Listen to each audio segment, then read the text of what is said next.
අයිබෝන් කියලා පිළිගන්න පුද්ගල YouTube channel එකට එකතු වෙලා ඉන්න ආදරණීය දරුවෝ. ඉතින් අද දවසෙත් මම බලාපොරොත්තු වෙනවා 2026 සාමාන්‍ය පෙළ පෙබරවාරි මාසයේ ලියන දරුවන්ට අධ්‍යාපන අමාත්‍යාංශය ලබා දීලා තියෙන අනුහුරු ප්‍රශ්න පත්‍රයේ දෙවෙනි ප්‍රශ්නේ පස්වෙනි ප්‍රශ්නය සාකච්ඡා කරන්න. එතකොට මම අදත් මුලින්ම මතක් කරනවා මගේ සියලුම පාඩම් ටික පෙළ පොතත් ළඟ තියාගෙන බලාගෙන ගිහිල්ලා ඒකේ ත්‍රිමාණ සටහන් සහ ඒකේ හරය සහ ඒක අවබෝධ කරගන්න එක ඉතාම වැදගත්. තියෙන වෙලාවේ කොහොම හරි ප්ලේ වෙන්න දාලා වෙන වැඩක් හරි කරන්න. එතකොට ඔයාට ඒ ටික අවබෝධ වෙනවා කියන එක මතක් කරන ගමන් වෙනවා ප්‍රශ්නයට. නීතිය පිළිබඳව අවබෝධයක් ලබා ගන්නා පුරවැසියා සාධාරණ හා පක්ෂපාතී විනිශ්චයක් ලබා ගැනීමට ඇතිය තහවුරු කරගනි. නීතිය පිළිබඳව අවබෝධයක් ලබා ගන්නා පුරවැසියා කියන්නේ මේ පාඩම ඔයගොල්ලන්ට උගන්වන්නේ නීතිය සහ සාධාරණත්වය ගැන උගන්වන්න. එතකොට ඒ ගැන අවබෝධයක් තියෙන පුරවැසියෝ සාධාරණ සහ අපක්ෂපාතී විනිශ්චයක් ලබා ගැනීමට ඇති අයිතිය තහවුරු කරගන්නවා. එයාලා දන්නවා සාධාරණ සහ පක්ෂපාතී නිශ්චයක් ගන්න පුළුවන් නීතිය පිළිබඳ අවබෝධයක් තිබුණා කියන. ඒකට ඕගොල්ලන්ට නීතිය පිළිබඳ අවබෝධය ලබා දෙන්න තමයි පුරවැසියෙක් වශයෙන් ඕගොල්ලන්ට ඒ දැනුම ලබා දෙන්න තමයි මේ පාඩම ඉලක්ක කරලා තියෙන්නේ. එතකොට මේ පාඩම මම දැන් ඉස්සරහට කතා කරගෙන යනවා. එතකොට මේ කතා කරගෙන ගිහිල්ලා මේ ප්‍රශ්නයට අදාළ රෝම ඉලක්කම් අදාළ ප්‍රශ්නේ හම්බෙන තැනින් නවත්තලා එතන පොඩ්ඩක් පැහැදිලි කරලා යනවා. රයිට්. මේ ප්‍රශ්නය කියවපු ගමන් ඔයගොල්ලන්ට මතක් වෙනවා 11 වසර පළවෙනි පාඩම නීතිය සහ යුක්තිය. එතකොට ඔන්න මම රෝස පාට පිටුව පෙරලා ගන්න 11 වසර පළවෙනි පිටුව. ඒකේ අර රෝස පාට හැඳින්වීම මම කියවනවා සමාජයේ යහපැවැත්ම ආරක්ෂා කර ගැනීමට පුරවැසියන් වන අප සැමගේ වගකීම් වේ. නීතිය නොදැන සිටීම නිදහසට කාරණයක් නොවන්නේ යන මූල ධර්මයට අනුව සෑම දෙනාම නීතිය පිළිබඳ අවබෝධයක් ලබා දී තිබීමේ අවශ්‍යතාවය පැහැදිලි වේ. මෙම පරිච්ඡේදය මගින් අපේක්ෂා කරනුයේ නීතිය පිළිබඳ මූලික අවබෝධයක් ලබා දීමයි. ඒ සඳහා නීතිය හා යුක්තිය විවිධ නීති වර්ග අධිකරණ පද්ධතිය ආරවුල් විසඳීමේ ක්‍රම හා නීති ආධිපත්‍ය යන කරුණු සාකච්ඡා කරනු ලැබේ. එතකොට මේ විදිහට තමයි මේ පාඩමේ අරමුණ හැඳින්වීම තියෙන්නේ. ඊට පස්සේ පැහැදිලි කරනවා නීතිය නිර්වචනය කිරීම සහ හැඳින්වීම. එතෙන්දී ටී.එච්. ග්‍රීන්ගේ සහ ජෝන් ඔස්ටින්ගේ අදහස් දෙක තියෙනවා. මේවා බොහෝ වෙලාවට විභාගයට අහන්නේ නැහැ ළමයි. චුට්ටක් ඒ දෙන්නගේ නම් දෙක මතක තියාගන්න නිර්වචනය ලොකුවට මතක තියාගන්න අවශ්‍යතාවයකුත් නැහැ. ඊට පස්සේ එහෙම නීතිය ගැන කතා කරගෙන ඇවිල්ලා යුක්තිය ඇති කර දෙයටස යුක්තිය ගැන පොඩ්ඩක් කතා කරනවා. යුක්තිය ඇති කිරීම පිළිබඳව පාසලන් කරුණු ඉතා වැදගත් වේ. තමා ඉදිරිපත්ව ඇති චෝදනා පිළිබඳව දැන ගැනීමට ඇති අයිතිය. ඒ කියන්නේ ඔයාව අත්අඩංගුවට ගන්නව නම් ඔයාට ඉදිරිපත් කර තියෙන චෝදනා මොනවද කියලා දැනගන්න අයිතිය. තමා වෙනුවෙන් අධිකරණ ඉදිරියේ තමා මෙන්ම පෙනී සිටීමට හෝ නීතිඥයෙකු මගින් කරුණු කීමට අයිතිය. ඔයාව පොලිසියට අල්ලන් ගියා නම් උසාවියට ඉදිරිපත් කරා නම් ඔයා පෙනී සිටින වෙනකොට ඔයා වෙනුවෙන් නීතිඥයෙක් මගින් කරුණු කීමට අයිතිය ඔයාට තියෙනවා. සාධාරණ සහ පක්ෂපාතී විනිශ්චය ලබා ගැනීමට තිබෙන අයිතිය. මෙන්න මේ වගේව තමයි නීතිය සහ යුක්තිය කියන කතාව කතා කරද්දී අපිට නීතිය ක්‍රියාත්මක කිරීම යුක්ති සහගතව හා සර්වසාධාරණව සිදු යුතු වේ. කිසියම් රටක් නීතිය මැනවින් ක්‍රියාත්මක වන විටක සමාජයේ නීතිගරුක වන අතර ජනතාව තුළ නීතිය කෙරෙහි විශ්වාසය තහවුරු වීමක්ද සිදු වේ. එමගින් යුක්තිය සාධාරණ සමාජයක් බිහි වේ. එතකොට නීතිය කියන්නේ මොකක්ද? නීතිය කියන්නේ මිනිසුන්ගේ බාහිර චර්යාවන් පාලනය කරන්න හදලා තියෙන න්‍යායන් ටික නැත්තම් රූල්ස් ටික නීති ටික. එතකොට යුක්තිය කියන්නේ සාධාරණත්වය ඉටු වෙනවා කියන එක. එතකොට මෙතන මේ කතා කරපු පොයින්ට් ටික යුක්තිය තියෙන රටක ප්‍රධාන වශයෙන් අපිට දකින්න පුළුවන් ඒවා. ඊට පස්සේ නීතියේ ගුණාංග ටිකක් කතා කරනවා. අධිකාරී බලය පදනම් කර රාජ්‍ය විසින් පනවන්නක් වීම, නීති හදන්නේ රාජ්‍ය මහා ආණ්ඩුව, මිනිස් ක්‍රියාකාරකම් හා චර්යා පාලනය කිරීම වෙනුවෙන් පනවන්නක් වෙනවා. මම කිව්වා මිනිස් ක්‍රියාකාරකම් චර්යා පාලනය කරන තමයි නීතිය තියෙන්නේ. යුක්ති සාගත සහ සාධාරණත්වයට ඉටු යුතු වීම, පොදු සමාජය යහපත අරමුණු කොටගෙන පැනවීම, වෙනස් වන සමාජ අවශ්‍යතා අනුව වෙනස් වීම, නිරවුල් හා පැහැදිලිව දැක්වීම යුතු වීම, නීති කඩක කිරීම, දඬුවම් ලැබිය හැකි වරදක් වීම. ඊට පස්සේ නීතියේ මූලාශ්‍ර තියෙනවා. නීතියේ මූලාශ්‍ර විදිහට අපිට තියෙනවා ආණ්ඩුක්‍රම ව්‍යවස්ථාව, විවිධ අනපනත්, අධිකරණ තීන්දුව, සිරිත් ආගම. ඊට පස්සේ නීති විශාරදයන්ගේ මත සහ විද්‍යාත්මක සිද්ධාන්ත. ඊට පස්සේ නීති වර්ග තියෙනවා දේශීය නීතිය කියලා. දේශීය නීතිය අපරාධ නීතිය සහ සිවිල් නීතිය විදිහට අපිට හඳුන්වා ගන්න පුළුවන්.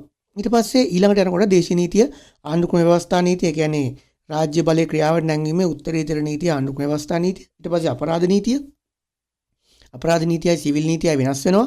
අපරාධ නීතියට අදාළ වෙන්නේ මිනිමැරුම්, මංකොල්ලකෑම්, ස්ත්‍රී දූෂණ, සොරකම්, මත්ද්‍රව්‍ය කිරීම, ළමාපචාර. සිවිල් නීතියට අදාළ වෙන්නේ ගිවිසුම්, විවාහ සම්බන්ධ ගැටලු, උරුම අයිතිවාසිකම්, බැංකු ව්‍යාපාර, වාණිජ කටයුතු සම්බන්ධ ගැටලු සහ ඉඩම් සම්බන්ධ ගැටලු. ඊට පස්සේ අර දේශීය නීතිය ඊට පස්සේ අන්තර්ජාතික නීතිය. අන්තර්ජාතික නීතිය කියන්නේ රටවල් අතර තියෙන සාගරයට අදාළව, පරිසරයට අදාළව, ආයෝජනයට අදාළව, අන්තර්ජාතික මානව හිමිකම් වලට අදාළව ඔන්න අන්තර්ජාතික යුක්ති අධිකරණ හා අන්තර්ජාතික අපරාධ අධිකරණ පිළිබඳ මෙන්න මේ විදියට. ඊට පස්සේ තියෙන ඕන්න අපිට හම්බෙන ප්‍රශ්නය පස්වෙනි ප්‍රශ්නේ පළවෙනි රෝම ඉලක්කම ශ්‍රී ලංකාවේ ක්‍රියාත්මක වන පොදු නීතියට අමතරව වෙනත් විශේෂ නීති වර්ග දෙකක් දක්වන්න. පොදු නීතියට අමතරව පවතින වෙනත් නීති වර්ග දෙකක්. එතකොට ශ්‍රී ලංකාවේ ක්‍රියාත්මක නීති පද්ධතිය ගත්තට පස්සේ දැන් ඇත්තටම මේ ප්‍රශ්නට අදාළ උත්තර විදියට කියන්න පුළුවන් උඩරට නීතිය, තේසවලාමි නීතිය සහ මුස්ලිම් නීතිය. එතකොට ශ්‍රී ලංකාවේ ක්‍රියාත්මක නීති පද්ධතිය ගත්තම ඔයගොල්ලන්ට මේ පස්වෙනි පිටුවේ තියෙන උඩරට නීතිය, තේසවලාමි නීතිය, මුස්ලිම් නීතිය මෙන්න මේ නීති ටික තමයි සාමාන්‍යයෙන් ශ්‍රී ලංකාවේ ක්‍රියාත්මක පොදු නීතිය වන්නේ රෝමලන්දේසි නීතිය. මීට අමතරව වෙනත් නීති වර්ග කීපයක්ද ශ්‍රී ලංකාවේ ක්‍රියාත්මක. එතකොට සාමාන්‍යයෙන් ක්‍රියාත්මක වෙන රෝමලන්දේසි නීතිය අපි ඒ නීතියට අදාළ හැබැයි විශේෂ නීති වගේක් තමයි මෙතන ප්‍රශ්න දිහා තියෙන්නේ. ප්‍රශ්නේ අහලා තියෙන්නේ ශ්‍රී ලංකාවේ ක්‍රියාත්මක වන පොදු නීතියට අමතරව පවතින විශේෂ නීති වර්ග දෙකක් ලියන්න කියලා. එතකොට මෙතන ඒ පස්වෙනි පිටුවේ ශ්‍රී ලංකාවේ ක්‍රියාත්මක නීති පද්ධතිය කියන මාතෘකාව පටන් ගත්ත ගමන් තියෙනවා ශ්‍රී ලංකාවේ ක්‍රියාත්මක වන පොදු නීතිය වන්නේ රෝමලන්දේසි නීතිය. මීට අමතරව වෙනත් විශේෂ නීති වර්ගද ශ්‍රී ලංකාවේ ක්‍රියාත්මක ඒවා තමයි උඩරට නීතිය, තේසවලාමි නීතිය සහ මුස්ලිම් නීතිය රයිට්. ඊට පස්සේ තියෙනවා ශ්‍රී ලංකාවේ අධිකරණ පද්ධතිය ඓතිහාසික විකාශනය පිළිබඳව තියෙනවා. ඊට පස්සේ ශ්‍රී ලංකාවේ වර්තමාන අධිකරණ පද්ධතිය තියෙනවා.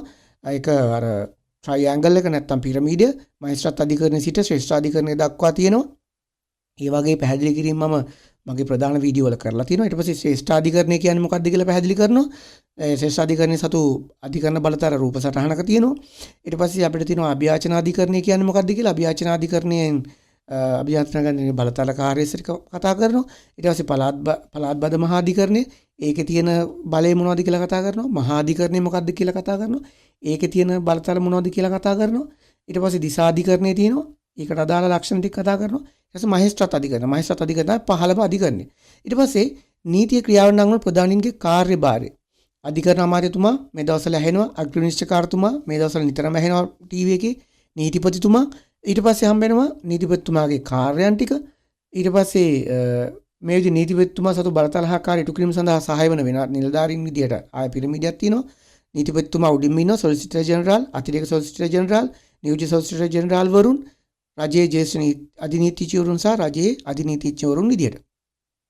ඊට පස්සේ ආරවුල් විසඳීමේ ක්‍රම කියලා තියෙනවා. බේරුම්කරණය, ඊට පස්සේ ඔම්බුඩ්ස්මන් වරයා මම මේවා මගේ ඊට පස්සේ මානව හිමිකම් කොමිසම, ඊට පස්සේ නීති ආධිපත්‍ය රූල් ඔෆ් ලෝ, ඊට පස්සේ නීති ආධිපත්‍යයට බලපාන ගුණාංග.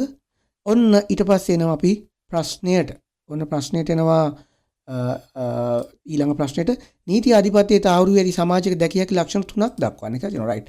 මෙන්න බලන්න නීති ආධිපත්‍යයට බලපාන ගුණාංග ටික තියෙනවා. 19 වෙනි පිටුවේ තියෙනවා නීති ආධිපත්‍ය කියලා.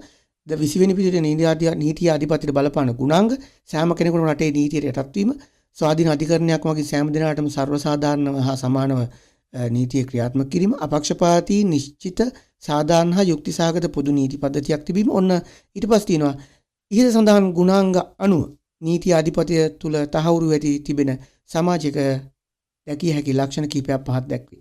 මොකද්ද?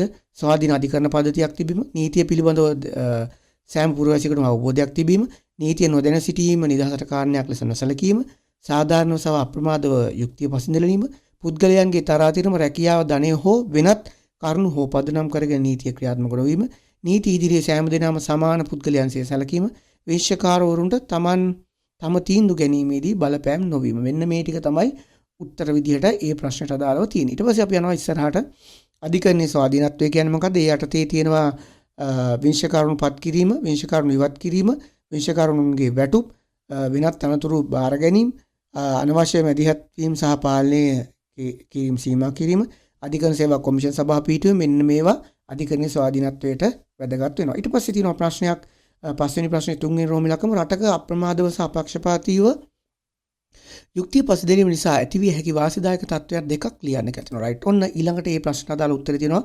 23 වෙනි පිටුවේ තියෙනවා අප්‍රමාද සහ අපක්ෂපාතී යුක්ති පසුදැරීම වැදගත්කම කතා කරලා තියෙනවා. මෙන්න මේම ශ්‍රී ලංකාවේ අධිකරණවල විභාග වන නඩු අවසන් වීමට බොහෝ කාලයක් ගත වන බව නිතර අසන්නට ලැබේ. එවිට පුරවැසියන් තුළ නීතිය හා අධිකරණය කෙරෙහි පවතින විශ්වාසය පළුදු වීමට ඉඩ ඇත. පුද්ගලයන් නීති අඩුපාඩු නිසා හෝ යුක්තිය පසුදිලීම ප්‍රමාද වීම නිසා හෝ අගතිරපත් පුද්ගලයන් අසාධාරණයක් සිදු විය හැකිය. අප්‍රමාදව සහ අපක්ෂපාතීව යුක්තිය පසුදිලීමට සිදු නොවීම නිසා ඇතිවිය හැකි අවාසිදායක තත්ත්වයන් කිහිපයක් පහත් දැක්වේ. ඔන්න බලන්න අවාසිදායක තත්ත්වයන් ටික පල්ලෙහාට සඳහන් කරලා තියෙනවා. පුද්ගලයන් තුළ අධිකරණ පද්ධතිය හා නීතිය පිළිබඳ විශ්වාසය නොමැතිවීම, නීතිය වෙනුවට අවනීතිය ඉදිරියට ඒම, රට තුළ සිදුවන අපරාධ හා දූෂණය වර්ධනය වීම, රට තුළ නීතිය සමානාත්මතාවය හා සාධාරණත්වය පිරීම, යුක්තිය ඉටු කිරීම සඳහා අනියම් ක්‍රම භාවිත කරනවා. අල්ලස් දෙනවා වගේ ඒවා වෙන්න පුළුවන්.